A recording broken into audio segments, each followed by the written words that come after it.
കണ്ണൂർ വിമാനത്താവളത്തിൽ നിന്ന് നിങ്ങളൊരു വിമാനത്തിൽ കയറി പറന്നു തുടങ്ങി തിരുവനന്തപുരം വിമാനത്താവളത്തിൽ പോയി ഇറങ്ങുന്നതുവരെ നിങ്ങൾ താഴോട്ട് നോക്കിക്കഴിഞ്ഞാൽ ദൃഷ്ടിഗോചരമാകുന്ന കേരളത്തിലെ സകല വികസന പദ്ധതികളും കേരളത്തിൽ കൊണ്ടുവന്നത് UDF-ന്റെ മുഖ്യമന്ത്രിമാരാണ്.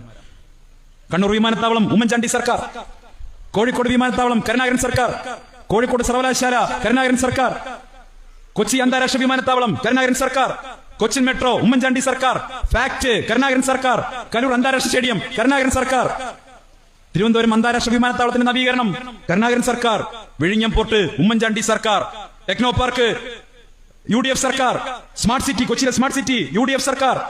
അങ്ങനെ ആകാശത്ത് നിന്ന് നോക്കിക്കഴിഞ്ഞാൽ കേരളത്തിൽ ദൃഷ്ടിഗോചരമാകുന്ന കേരളത്തിലെ സകലമാന വികസന പദ്ധതികൾ നടപ്പാക്കിയത് UDF-ന്റെ മുഖ്യമന്ത്രിമാരായിരുന്നു എന്ന് നമുക്ക് അഭിമാനത്തോടെ പറയാൻ പറ്റും. പക്ഷേ പ്രിയപ്പെട്ടവരെ, അതേ വിമാനത്തിലിരുന്ന് താഴോട്ട് നോക്കുമ്പോൾ കേരളത്തിൽ പൂട്ടിക്കിടക്കുന്ന സകല സ്ഥാപനങ്ങളും സകല വ്യവസായങ്ങളും പൂട്ടിച്ചതും ഇവിടുന്ന് സകല ആളുകളെയും നാട് കടത്തിയതും അത് ഈ MP രാജേഷിന്റെ നാറ്റച്ചെങ്കൊടി കുത്തിയതിന്റെ ഭാഗമായിട്ടാണ് എന്ന് കൂടി നമുക്ക് കാണാൻ സാധിക്കും.